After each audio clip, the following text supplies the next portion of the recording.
बहुत प्राचीन समय की बात है। सृष्टि के आरंभ में एक बार देवताओं में यह प्रश्न उठा कि त्रिदेवों में सबसे महान कौन है। यह बात धीरे धीरे अहंकार का रूप लेने लगी। ब्रह्मा जी को अपने सृजन कार्य पर गर्व था और विष्णु जी अपने पालन कर्तव्य पर। तभी इस विवाद को समाप्त करने के लिए भगवान शिव ने एक दिव्य लीला रची। अचानक आकाश और पृथ्वी को चीरता हुआ एक अनंत ज्योति स्तंभ प्रकट हुआ।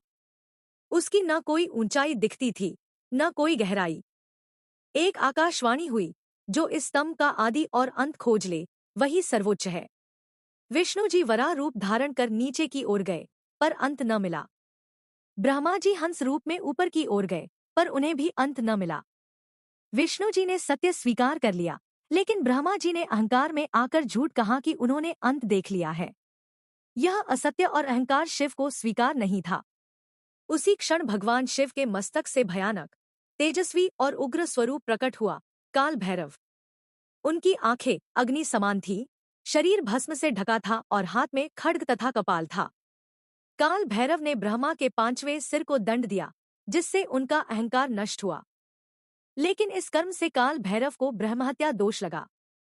शिव ने उन्हें संसार में भ्रमण कर इस दोष से मुक्ति पाने का आदेश दिया। भैरव नगर भिक्षा मांगते घूमते रहे, पर उनका कपाल खाली न हुआ। अंततः वे काशी पहुंचे।